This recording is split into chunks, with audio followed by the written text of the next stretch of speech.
again. Last time I ran this, I felt like it wasn't organized enough, and so I would like to have this more organized and be able to send it to people afterwards. So I lined up a couple of people to speak on various topics from a Jewish perspective, and then open it up for Q&A. So I'm hoping to keep this to an hour because I know it's late, especially in the East Coast. So I wanted to explain a little bit who I am and what I do. I am just really passionate about homeschooling. It's been a blessing in our lives, and I think that it would be a blessing in other people's lives, so if they so choose it to be. I have 4 kids, 6.5 down to a baby. We've been officially homeschooling just this year, and we use the Charlotte Mason method, which other people will talk about. There's other methods, other philosophies, but because of my personal orbit, there's going to be a little bit heavy Charlotte Mason in here. But Hannah will talk about other philosophies and perspectives during our call today. I run a blog called Jewish Charlotte Mason that is completely a side project that I just love, but I really have no professional involvement in homeschooling, and there are people here that do, that you should be listening to much more than me. So I'm going to open it up first to Amy. Actually, yeah, I think first to Amy, because I think that's a good first overview. And so let me unmute Amy and take it away. Hey, so I'm Amy. I have 2 kids that I homeschool. They are 12 and 10. We're a special needs family, so we have that going on too. I work with Yehudis, who's on this call, and Hannah and Rachel are also somewhat involved. But Yehudis and I primarily have been working with a few others to create Univami, which is the only Jewish homeschool curriculum out there. We're pretty excited about it. It's relatively young, but it's the first one ever. So we felt pretty excited about that. It does come from a Charlotte Mason perspective because we just love that philosophy, because she believed that children are born persons and children are people. That's really critical. You don't think you have to say that, but that's the starting place. There's a lot of books, and we also offer consultations where you can talk to myself or Rachel, who will be speaking in a minute, and get some hand-holding, walking through customizing your homeschool to your family so you can make sure that you have a successful year. You can also, we've got guides that are available for purchase on Univami that Yehudis wrote, and they are fantastic. They are not overwhelming. They are very, walk you through without making you feel like you've been thrown into the deep end. And we're also working on coming out with some other guides, planning guides, the next time period for the curriculum. So we have a lot of different projects going on. But we have Jewish homeschooling, and we're very excited about that. No more having to take a Christian curriculum and turn it into a Jewish curriculum, which isn't really effective. It can be done, but not really. And then also, if you have a special needs child or one who has learning challenges, we've got options for that too. I work over at A Charlotte Mason Plenary as their special needs consultant. So I do a lot of work with families, helping them figure out how their child learns best, what their child specifically needs to be able to grow best. So Amy, I have a question for you. Yeah. So a lot of people feel like they're overwhelmed about how to plan for special needs kids. I've heard that a lot, either gifted, exceptional. I've reached out to you before about it. How, just outside of sort of the consulting work that you do, how can people go about educating kids who they don't even know where to start? Well, personally, I think a consultation is a great way to start, because one of the things I do with the consults is that I offer free testing. So that's a part of the consult. And it really gives us an idea of where your child is at. However, we also offer a guide that I wrote to go along with the guides that Rachel has at a Charlotte Mason Plenary. And this guide is for helping to customize your curriculum to your special needs child and what to look for as far as development goes, what the steps are, because development's supposed to happen in a specific order, especially when it comes to speech, reading, writing, anything in the language area. And when it doesn't go in order, then we have problems. So that guide really kind of helps you walk through those steps so that you can go, oh, my kid is here, so this means we do this next. Keep it simple.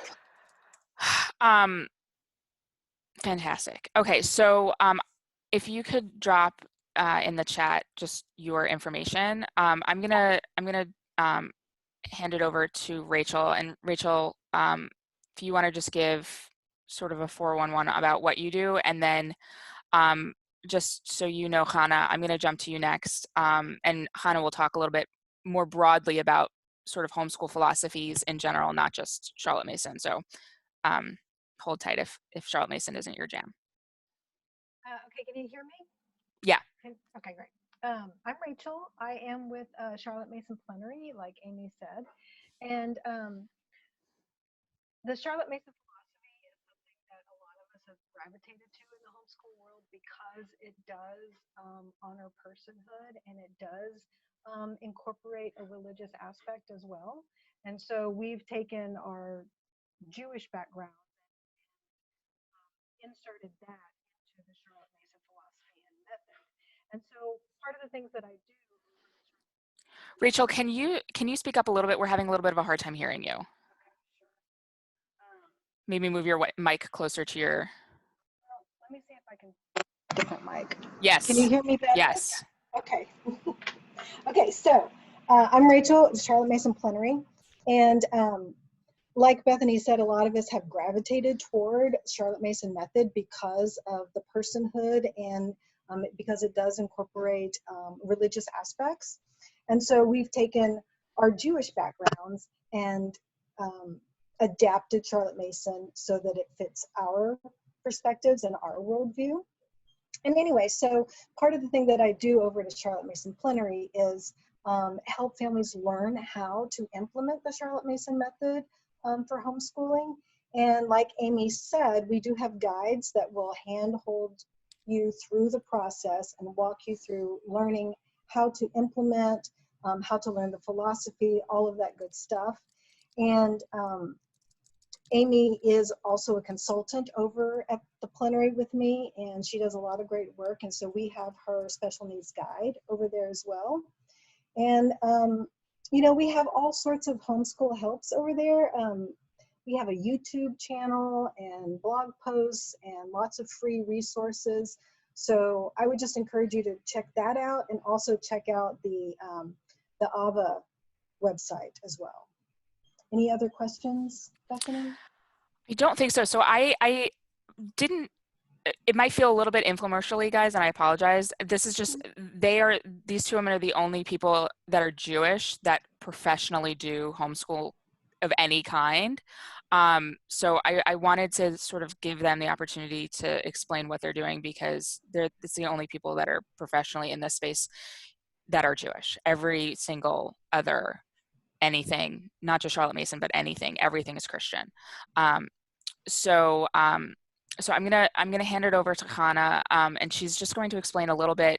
But before I hand it over to Hannah, I just want to explain that Hannah has a great YouTube channel that she'll plug.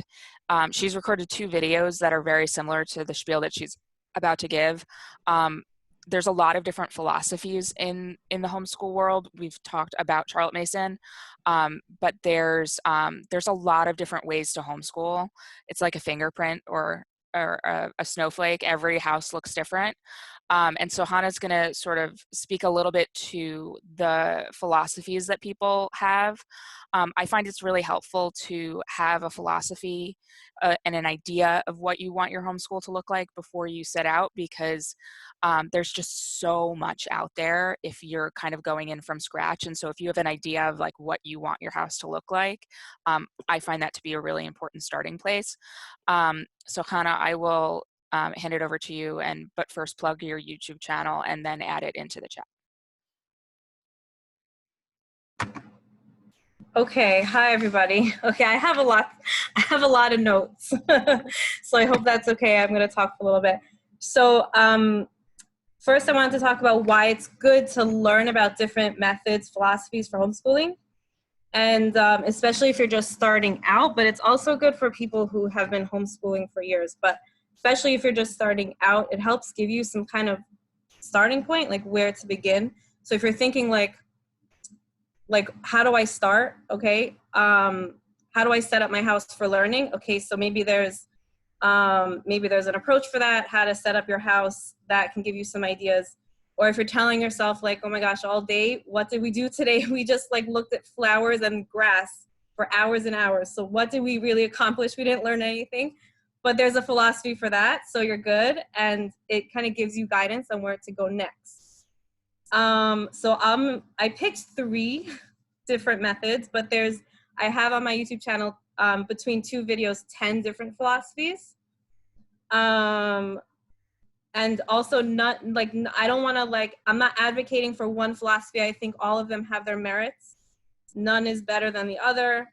And also with all these philosophies, you don't have to pick one. You can like pick and choose what you like from one, and pick and choose what you like from another one. And as time goes on, if you change, you can always change, it's very fluid. And also it's very important to remember, like, there's no right or way to homeschool. Okay, so the first one I'll talk about is Charlotte Mason, because that's probably the most popular one in the Jewish homeschool scene, and probably because of Ani Va'ami making it popular. And it's a really beautiful philosophy. Charlotte Mason was a person, she was an educator. She lived in the late 1800s, early 1900s in England.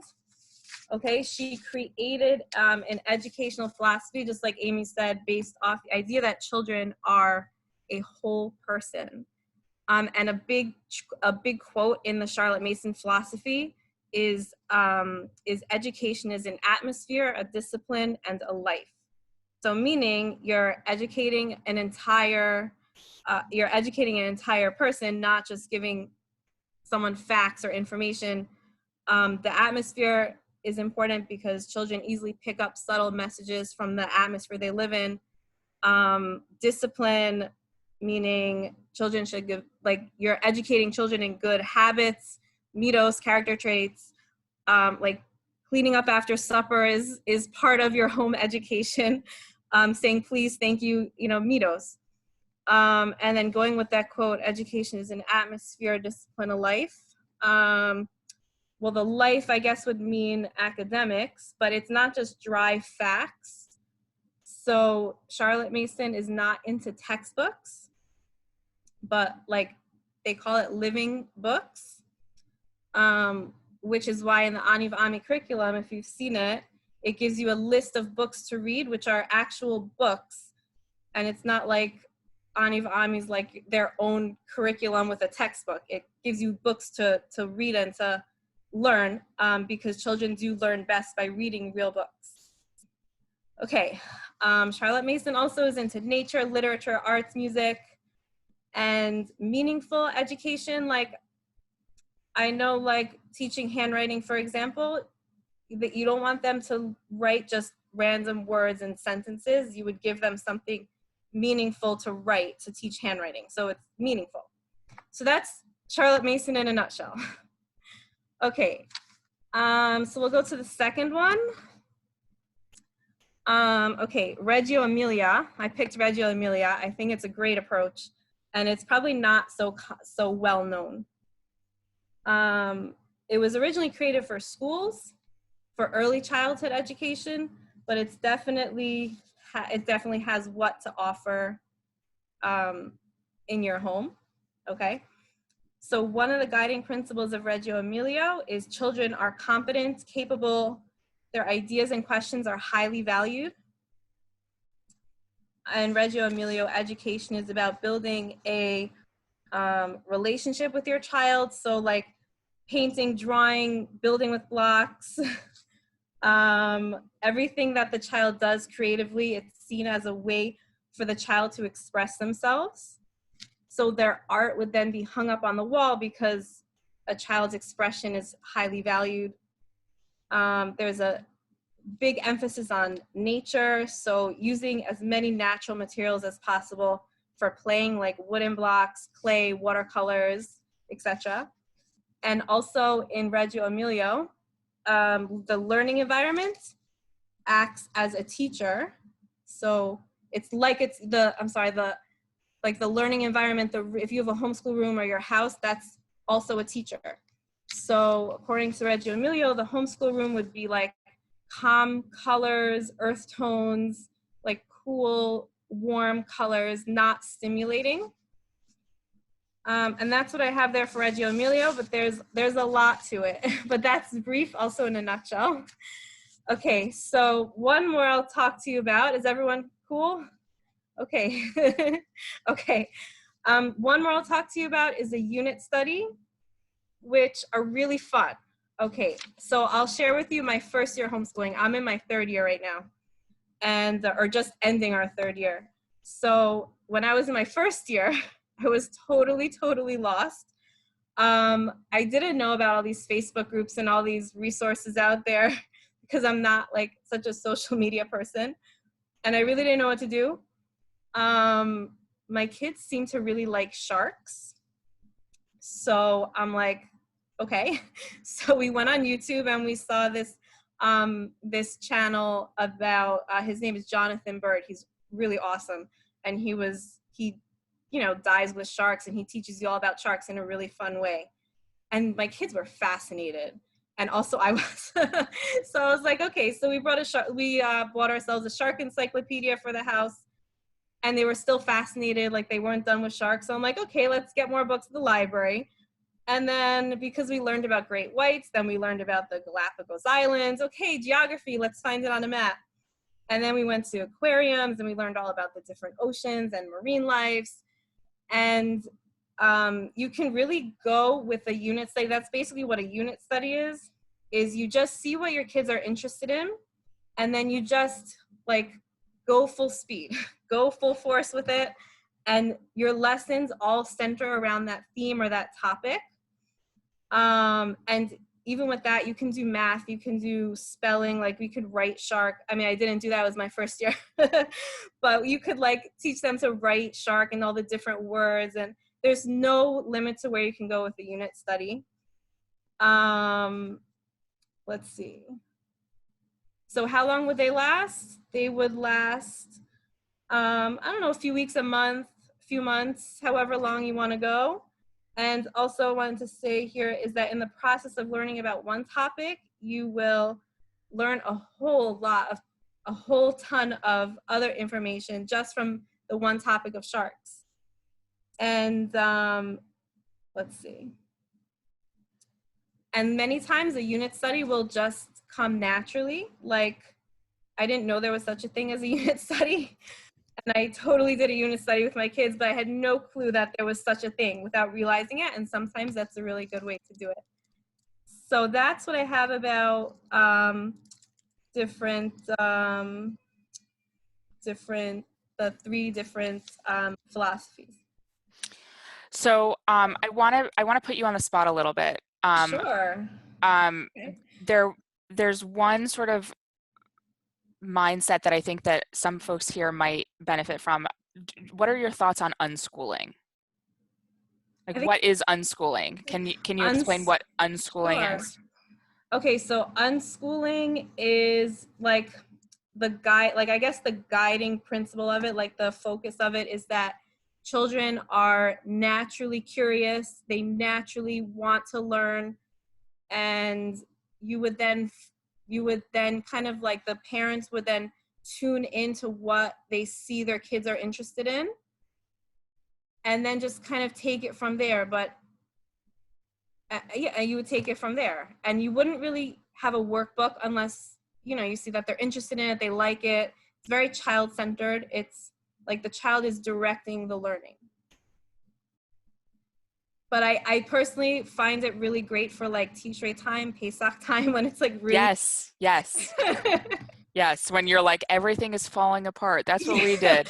Like I'm unschooling. Mm-hmm, yep, yeah, that's what we did this Pesach, because it was like we were moving, it was Corona, and it was Pesach, and we're like, and now we're unschooling Yep. next month. So I want, there was one question in here also. I'm going to put you on the spot again, Hannah, and then I'm going to hand it over to Yehudis, because the other super popular question we always get is about Judaic subjects, and so I wanted Yehudis to talk about that. But Doron asks about classical homeschooling, and I've actually always wondered about that in a Jewish context, because the stuff that I've read personally felt so Christian that I was like, I can't. That's why I left it out of my video. Yeah, okay. Actually, because I know it has its roots in the medieval times. So as I was learning about it, like, we could totally tweak this to be Jewish, because Interesting. you could totally do it, but I don't know. To me, it was like, it just seemed like its roots were Christian. Yeah, that was my vibe too. I didn't want to go there, but I mean, if you wanted to learn about it, it's like, it divides a person's life into 3 educational stages. They call it the trivium. Something. That is so Christian. Yeah, I don't know, something like like that. But you know, the first stage is like memorizing. So like, if you want to do in a Jewish context, I know in the Chabad schools they have kids memorize Tanya, things like that. And then I don't know. I'm trying to remember. Then there's like the analytic stages. Amy, did you want to say something? I saw you. Go ahead. Yeah. So Charlotte Mason is also somewhat classical. There's arguments as to how classical. She never really did the trivium thing, which is, very Christian. But the idea of reading living books, the idea of learning languages, being able to learn to read things in their original language, it can be very rigorous, I guess, is what I'm saying. Yeah. And honoring of those things that are older and more classic without tying into some of the more Christian ideals of like trivium and stuff. Right, makes sense. Okay, so I wanted to hand it over to Yehuda, so I'm gonna unmute her and mute the rest of us. You just muted yourself. Hi. Sorry about that. So the biggest questions that I always get are, there's so much math, and those are, if you're looking for ideas about curriculum, even if you don't want to use Ani Va'ami, there's great lists on their website of math curriculum, spelling curriculum, like all of those things, like just for that list alone of other things, geography, science, whatever, a lot of those things are super Christian, and the Ani Va'ami people have weeded through all of those secular subjects to make sure you're not going to have like a Jesus bomb in the middle of a science lesson.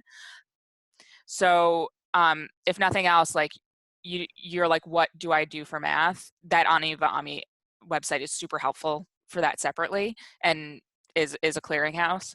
But the most frustrating part, I think, for all of us is like, there's so much content for Christians. How do you teach Judaics and how do you teach Hebrew? These are the 2 biggest questions that I get, outside of socialization, which other people can take if they want to take, because that's a very valid separate conversation that might not necessarily work in this context, because different areas have different socialization opportunities. So anyway, being long-winded, Yehudis, if you could speak to Judaics and Hebrew, that would be super helpful. Okay, so first of all, I have 4 children. We've been homeschooling since our 11th year, finished up our 11th year of homeschooling. I have 4 children. My oldest is 18, my youngest is 10. My older kids actually went to school in 6th grade because they wanted more social opportunities. I'm not going to get into that, but thank God, they all did very well. And academically, socially, and all of that, their homeschooling years, I think, were a positive experience for all of us, and it helped them get to where they are now, I hope.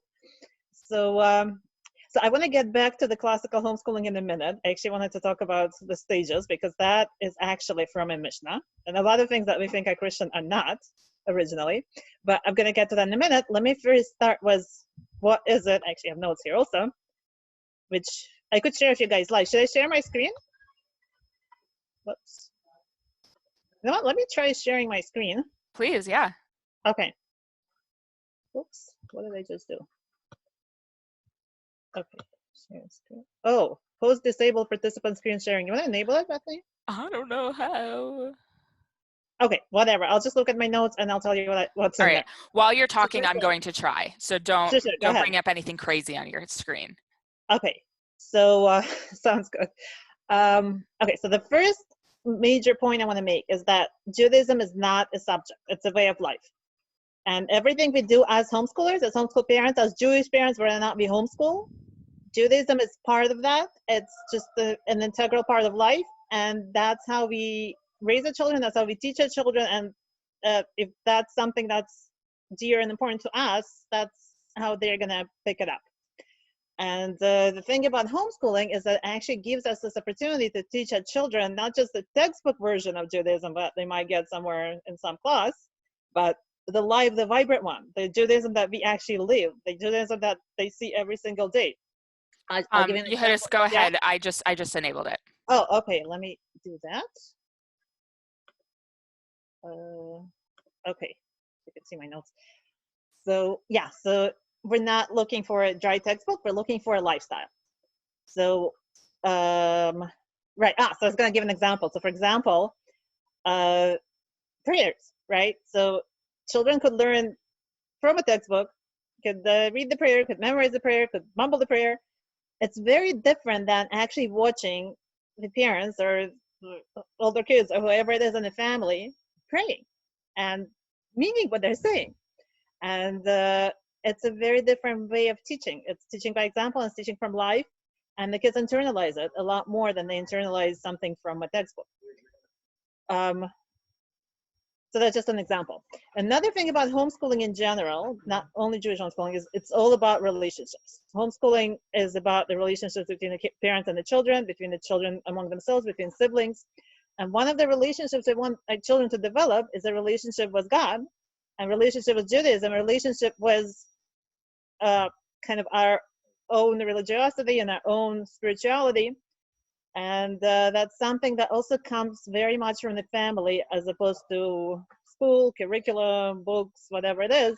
It's something that's alive and internal. It needs to be developed, and it very much is absorbed by children watching their parents or older family members or whoever is around and having role models. So for one way that we do it is by creating an atmosphere of excitement and enthusiasm for Torah mitzvahs. So for example, you can think this is funny because everybody thinks this is fun. It's like, hey guys, shh, I'm on a meeting, sorry. So everybody thinks this is funny, but my kids love cleaning for pizza because it's just a fun project. It's like a whole family comes together, and while all the other families are complaining about it, and all the other mothers are posting all these Facebook messages about how it's so horrible, my family's having a blast because we're all working on it together, and it's so exciting, and we're all can't wait till the Seder. And once the Seder comes, it's a very exciting experience. Same thing with building a sukkah. It's an exciting family project. Even preparing for Shabbos every week, it's also very exciting. So what all of that is living Jewish life and absorbing Jewish life, absorbing Judaism, just kind of by osmosis, by being part of a family, and also by spending a lot of time with the family as homeschoolers. Our children are spending time with us as opposed to somewhere where they're sitting in a classroom and maybe care about what they're learning, maybe not, who knows. And home, they care because it's part of our relationship. It's part of the kind of relationships that we're developing by homeschooling. So that's kind of the informal part, and kind of ties into unschooling. It's everywhere, and like people were saying about Pesach, before Pesach, for sure, we're in schooling because it's Pesach. Pesach itself is educational. So in addition to that, besides hands-on things that we do as a family, we read lots of books, and that goes back to living books. We read lots of books where the characters are living rich Jewish lives, and we see the characters thinking in those terms and doing Jewish things and making it real, making it alive. And again, this goes with developing a relationship as opposed to just dry sentence somewhere that Jews do this. So what? Who cares? But here you see a person doing that, and it becomes real and becomes personal. So another thing that we do is we familiarize the children with stories from the Tanakh, from Talmud, from all kinds of Jewish sources from a very, very young age, starting from I don't know, when they're babies. And it also is part of our family culture, part of our family environment, part of the atmosphere that we're creating in a home. It just is saturated with Torah, at least I hope. That's what we're trying to accomplish. So my son says it is. Um, so that's a, yeah, so that's another relationship, is the relationship of children with Jewish texts and Jewish learning. So once the children get old enough, we begin to study original texts. And I have here, and I should probably put it in the chat, I have a blog post on Anivami on the website, which discusses when we use original text versus midrashic retellings and what they are and all of that. Let me copy this into the chat. 1 second. And the next big thing that everybody always asks is, okay, that's all very nice, but what do I do about actual skills? Because, oh, whoops, 1 second, what happened here? Because, yeah, we could love being Jewish and we could love Torah and mitzvahs, but will my child be able to actually open a chumash and read from it, right? Or eventually learn on their own, open a sefer and actually learn, right? That's the question everybody asks. So that's a very good question. And the answer depends on how your family does it. It depends a lot on your child, and it depends a lot on your homeschooling style, which is why at Anivami specifically, we did not kind of we did not emphasize any specific approach to Limudei Kodesh because it's so individualized. There are families who actually don't want the Hebrew very much. It's like, okay, we'll learn a little bit of Hebrew words. They know what the Torah is talking about. They know how to, I don't know, make a Pesach Seder. They're fine. And if that's what their family's goals are, that's what they're going to get because it's all about goals. And there are other families who want their kids to be fluent in Hebrew and proficient in anything Jewish. And so they do that. And it all depends on what you want to do, how you want to do it. Again, another thing is, another distinction I should make is between modern Hebrew and biblical Hebrew, because they're definitely different. They're different grammar and structure and all that. So some families, the kids might be fluent in Hebrew because the parents are Israeli. That doesn't mean they know how to open an actual classical text and read it. That's different. So it requires kind of separate effort. So Hebrew, there's several components to it. There's reading, there's writing, there's vocabulary, and there's grammar. And the different curricula that families have used in homeschooling to work on those. Another thing I should say before I talk about specifics is that even though in kind of as a general rule, you would do reading and writing first and then do the text in the original Hebrew, for children who are dyslexic or have some kind of learning disability, and I have several of those children, that is, it might be a good idea to kind of do this in parallel, because they're just not going to be reading at age 6, but they're totally ready for, let's say, vocabulary and recognizing structure, recognizing grammatical structure of the Hebrew language, recognizing that there are prefixes and suffixes and sharashim and whatever else is part of Chumash vocabulary. They're ready for that. And we've done workbooks actually with children with dyslexia. Work was not intended for children with dyslexia, but we just adjusted. We kind of readjusted things. I didn't require any reading whatsoever. And those kids are just as capable of finding and circling a prefix or a suffix as children who are reading fluently. So just kind of a word of caution there, that even though technically there is an order, but really the beauty of homeschooling is that you really adjust to what your family needs, what your children need, and you make it work. Okay, so let me now go to the Anivami website. Can you still see my screen? Yes. Okay, perfect. So I'm going to go to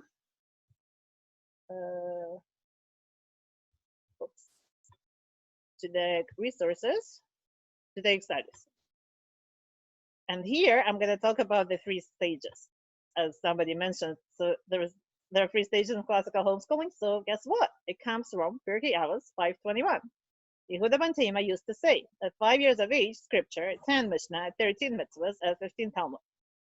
So there is a very clear outline of Jewish education right here in this Mishnah. Problem is that most people today don't follow it. Whether or not you should follow it is a subject of debate, which is beyond the scope of this meeting. But what we did here at Anivami is we kind of broke down what we're doing, the kind of curriculum that's out there, according to those 3 developmental stages.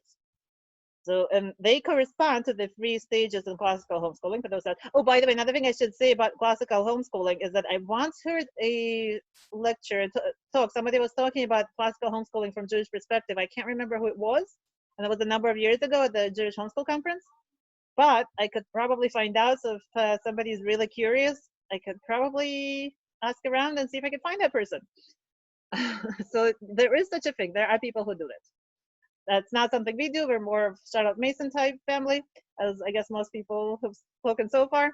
But it could be done. So the 3 stages, the concrete stage, a child can think and reason about concrete objects, but not ready for abstract ideas.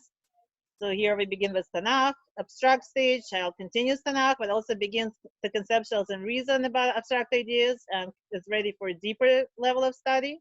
And at this point, the child begins Mishnah.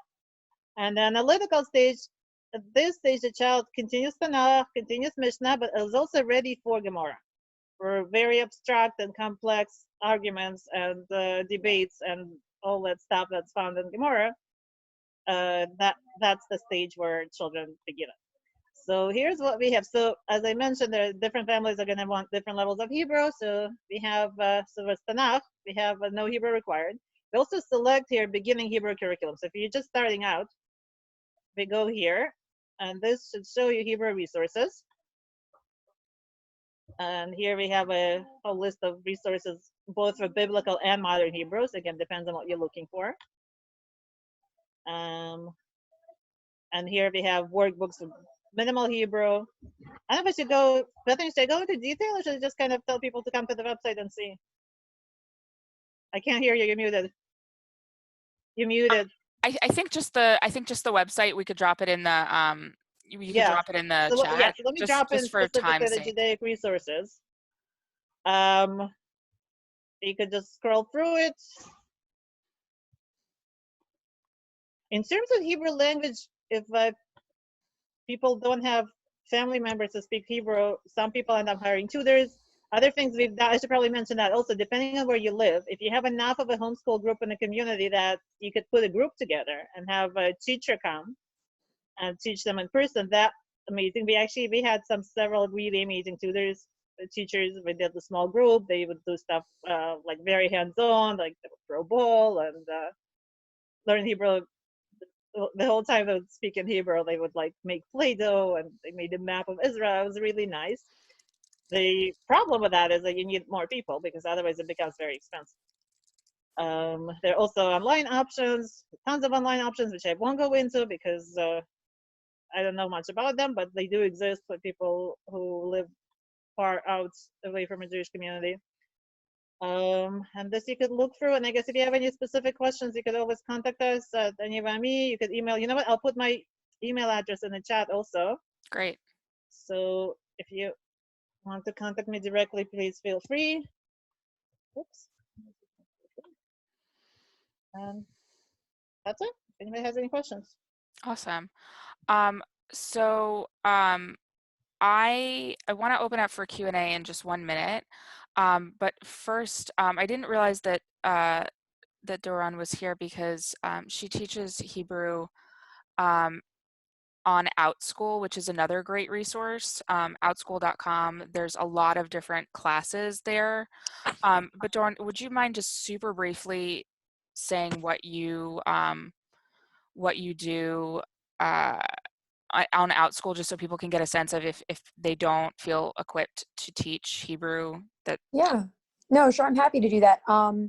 So I'm Doron. I teach on Outschool, which is a excuse me, it's a secular homeschooling platform.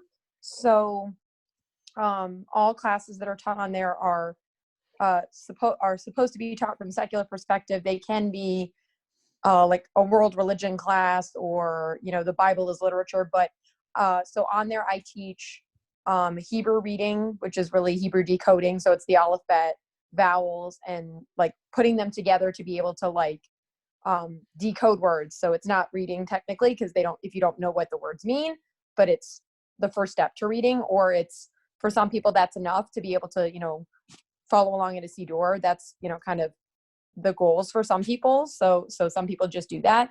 And then I teach modern Hebrew language as well. So basically Hebrew that's used in Israel and taught on there. So I do that on there, as well as I do like some Chagim classes, but they're really meant for like, this is what Pesach is all about. Probably many people who are, or at least who consider themselves, I want to say this the right way, many people who might be actively celebrating Chagim at home probably would not find interest in them, because it's pretty like for the layman, I guess would be the best maybe way to say it.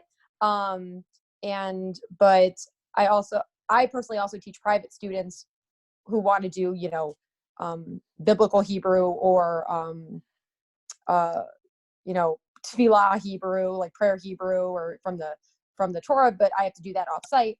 But on there, but for people who are looking for either just the first step of Hebrew reading, so maybe the goal is to learn the alphabet and to decode, I do that. And then they could then at home potentially like look through the Torah, the Tanakh together, or the Siddur together, now that the kids can sound things out, or modern Hebrew, which helps you obviously reading anything in Hebrew, even the Bible. It's just a little grammar differences. But Outschool in general is a great platform too. It is secular, so you're not going to potentially get a lot of like, you're not going to go into a class and all of a sudden hit like something about Jesus or something about creationism from a Christian perspective, because it's a secular platform. So it's I guess kind of safe to do math or reading or art and stuff like that, because that's kind of it has to stay secular, which is very hard for Hebrew because there's very, very few non-Jewish Hebrew textbooks around, except for college kids. But so it's great, and I highly recommend it if you're looking for any subjects, fun subjects or academic subjects in general, even if it's not Hebrew. It's really great. And again, like I said, it's secular, so we don't have to worry about things being stuck in there. Sometimes like some curriculums sneak things in, like the good and the beautiful. You don't think it's Christian, but you don't realize it's like Mormon until you actually like really like hear about it. So sometimes they sneak it in on you and you don't know. But so I recommend the platform itself, whether for Hebrew or not. Yeah, there's like fun random things like Lego building, and like there's so much there. Yeah, even for little kids, my oldest is only in kindergarten, and he's done a class about sharks and about dinosaurs, and he wanted to do an intro to chess. So we're going to check out an intro to chess, I think, it's tomorrow. I better sign him up. So awesome. Thank you so much. I really appreciate it. No problem. Glad I can. I'm sorry I put you on the spot like this. I knew your name sounded familiar and I couldn't totally place it. No worries. Awesome. All right. So I don't know the best way to do this. If you could just drop in the chat if you have a question, I will unmute you. That way we don't have like a lot of ambient noise. And then I'll unmute you. And if you have any one of the people who have spoken or just want to throw it out to the group. All right, so let me figure out, okay, there we are. Hi. Me? Yeah, we can hear you. Hi, everybody. So, I was interested in joining this group. So my situation may be a little bit, I don't know what brought everybody here today. I'm not looking for homeschool for necessarily a permanent fix. So I'm not looking to raise my kids this way necessarily, but I'm looking to get them through this next year. I have twin kindergartners and another mom online. We're also considering doing this together and partnering up. It's Abigail. And so I was wondering, like, from that perspective, where you guys would recommend starting, whether it be like unit-based. I thought that was interesting because I don't know if it's worthwhile to learn about all of these philosophies, if it's something. Yeah. I just kind of don't know where to begin. So I'm gonna unmute everyone so that people can jump in. Is that too ambient, or should I not? Maybe I shouldn't. All right, I think I'm gonna mute everyone again because it's a little too ambient. So hold on. I'm gonna allow people to unmute themselves. That's what I'll do. So if you want to answer that question, you now have the capability to unmute yourself. And I'll start answering that question because I just finished kindergarten. Kindergarten is a really fun age that you can really just YOLO with. I think the biggest thing to help you make sure that your kid is ready for first grade is talk to the school about what they need to have done in first grade. Different kindergartens, some of them are super play-based and some of them are expecting kids to be able to read. So I would talk to your kid's school to see what they're expecting.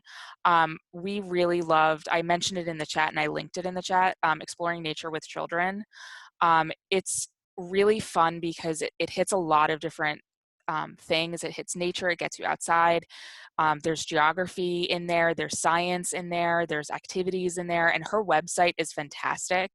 Her Instagram is also great.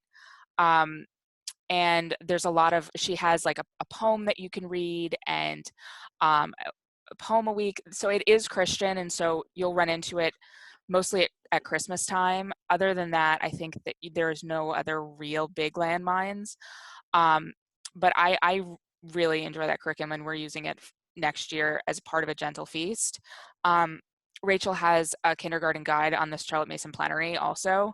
But so anecdotally, I've heard that a lot, especially for younger kids, because when you tell parents that like their kids can't go on the playground and can't have art or music or like touch another child and their kid's teacher is wearing a mask, like I understand why that's not an appealing thing.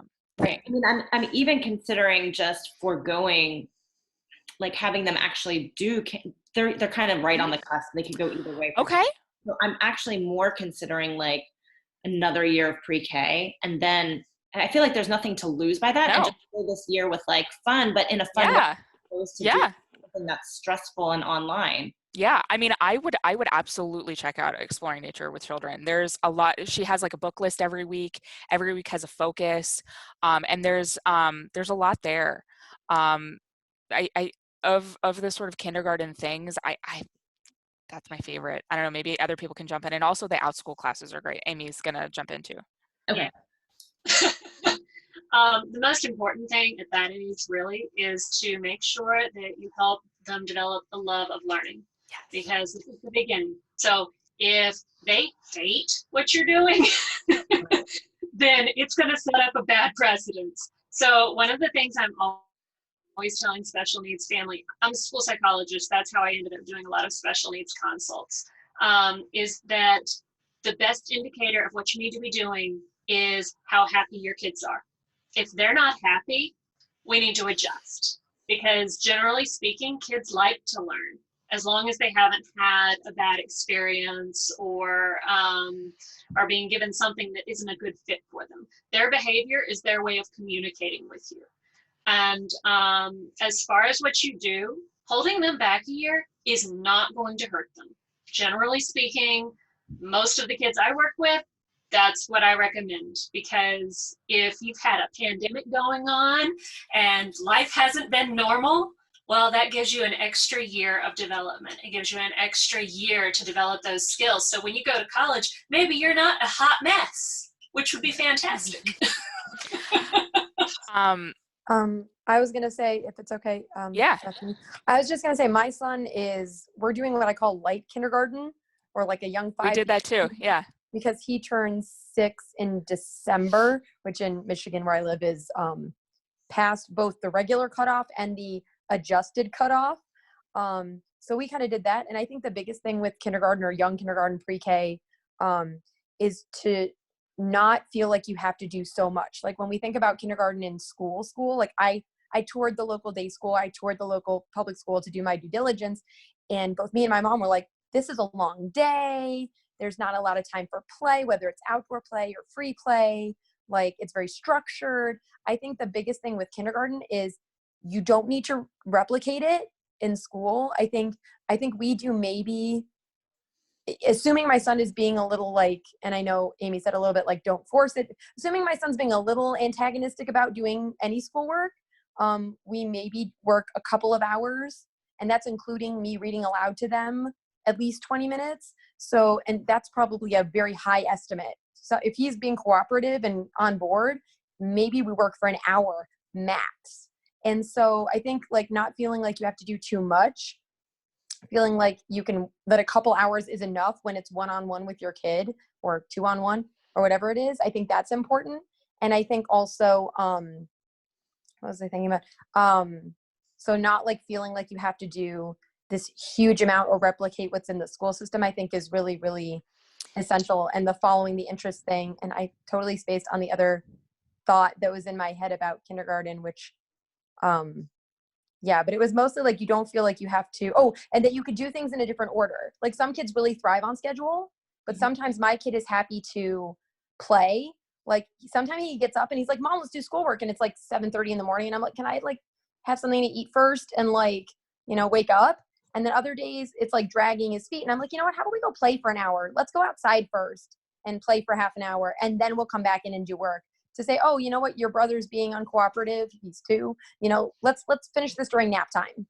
Yeah. Like let's instead of doing the reading worksheet or reading activity, how about you just read with me, because he's learning to read. I'll read the words that I know and you read the words that you know.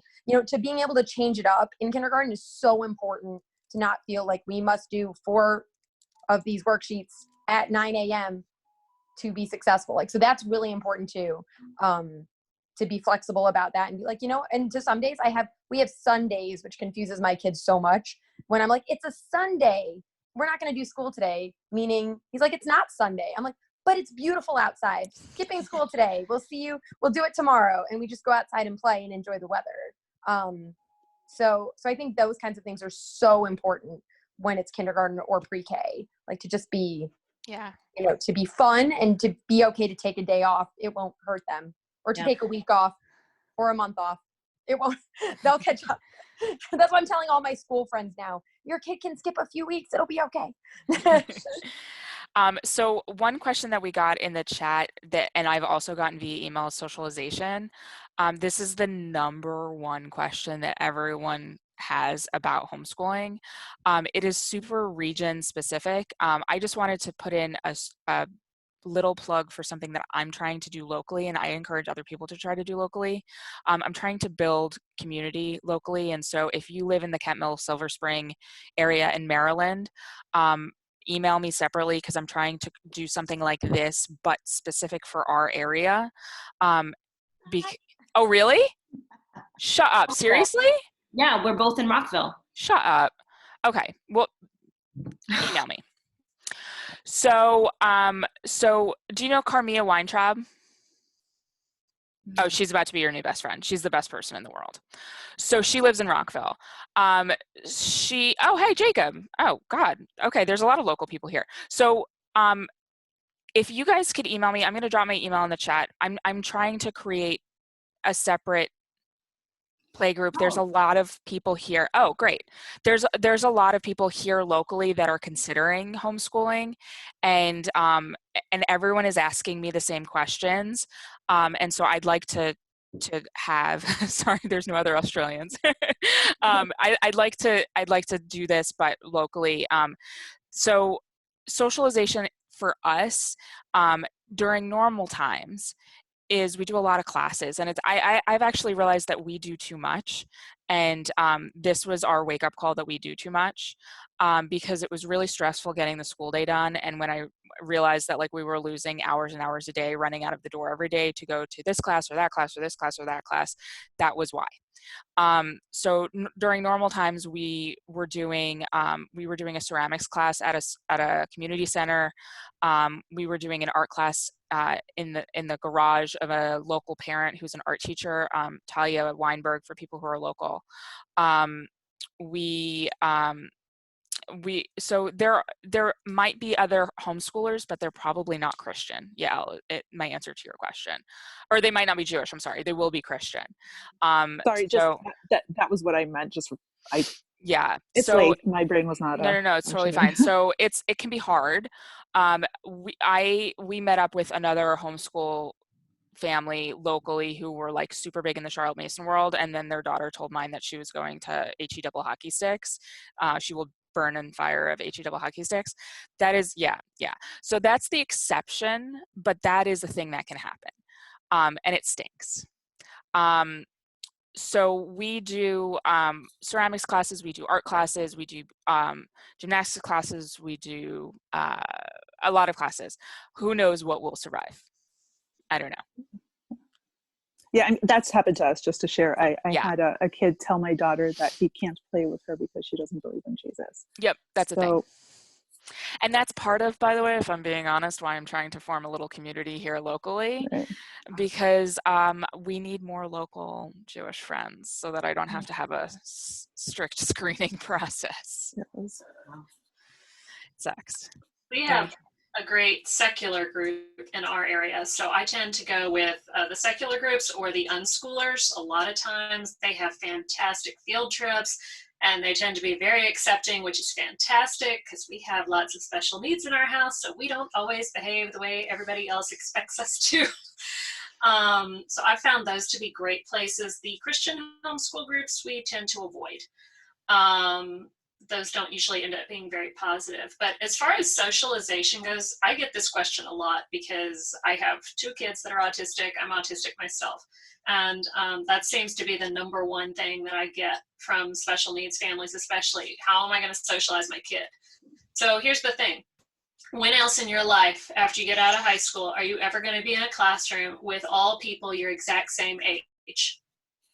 Never, pretty much. So how is that skill going to be used to teach you things for later in life? Well, you'll learn some things, but it's not as generalizable as going to the grocery store, going to the post office, going to the park, playing with kids of different ages, talking with adults, taking care of littler ones and being kind to babies. Those kinds of skills are going to be more generalizable to the kinds of things that your kid's going to be experiencing as they grow up and go into the world. Those are the important social skills. Classroom social skills, you can get a crash course on that pretty quick. You'll catch up to that pretty fast. That's not as big of a deal. I've also found, speaking of secular groups, Free Forest School is a great secular way to meet up with people. Yeah, that has, so I would like check out like nature meetup groups. I find those to be pretty safe spaces for all different opinions and whatever. And there's actually, it's funny, the Charlotte Mason, Maryland has a nature meetup group and everyone there is super lovely and we've never had a negative experience. So if anyone here locally is interested in that, so you'll have like one of 2 experiences with Christian homeschoolers. They'll either think you're burning in the fires or you're like, we want to know everything. And it's like really, but then they get over it. Once they ask like this, so how many dishes do you have and how many pots do you have? And once they get over that, then it's fine because they're coming from a place of love and respect. But in normal times, that's also, it's like one Friday a month. And I've really enjoyed everyone I've met there and everyone is nice. And a lot of people are actually secular or like nominally Christian. There's Catholics, like the whole range. And so it would be nice to have other Jews there. And you don't have to be Charlotte Mason. It's just literally hiking in a park. Does anyone else have socialization anecdotes or questions or other questions? I wanted to wrap this up at 10 o'clock and it's 10:06. So maybe just like one last question or a comment. No? Okay. So I'm recording this, and if anyone wants to email me, a couple folks asked me to email them, and I'm going to drop my email in the chat again. I don't know if I can get the chat transcript. If I can, I'll send that in the same email. And I'm going to try to figure out if I can post this. I don't know. But if you're local to me, please email me also. Are there any final thoughts? Anything? I don't know. Hi. Just Hey. book is awesome. Yes, Carmia recommends that. Yes. Yes. sent it to me. I was on the fence. This book like put me over the edge. That's what she was telling me today. I was just gonna say also, Bethany, I know we chatted a bit in the chat box about Yeah. classical homeschooling that's maybe slightly shifted from Charlotte Mason. If there's anyone, I know Jacob said a little bit, he does some of it. Like if anyone wants to like find me out in the Facebook group who wants to maybe chat a little more about Which Facebook group? Because I dropped this. Either Jewish homeschoolers or Orthodox Jewish homeschoolers. Okay. Those just are helpful those are helpful Facebook groups too, because a lot of people came here from different Facebook groups. So yeah. Well, I was just gonna say, if there's anyone who's kind of curious about the more like debatably ancient Greek or Roman or style, the more kind of which is very similar to Charlotte Mason, but just like I think slightly different. If anyone's like been curious about that or is doing that or wants to do that and wants to chat a bit about how to add Hebrew and Judaism to it and stuff like that, because with my son being kindergarten, that's kind of like what I'm working on right now, is how I can like add Jewish history and Tanakh study and stuff to fit in with the style. So if anyone else is like curious or wants to like chat about that and try to like hash some stuff out for those who want to do that, like they feel free to reach out to me on Facebook. If it's just something like, you know, because it's hard to be like, how do we make it like, you know, an event, you know, how do we make it Jewish-ish? Yeah. You know, so if anyone's like, oh, I like this, but how do I have no idea what to do. Like, I'm happy to hash stuff out if people are interested Awesome. in that. All right, great. Well, thank you guys so much for coming out and chatting. I, again, will try my best, everyone. Have a good night. Thank you guys so much. Thank you.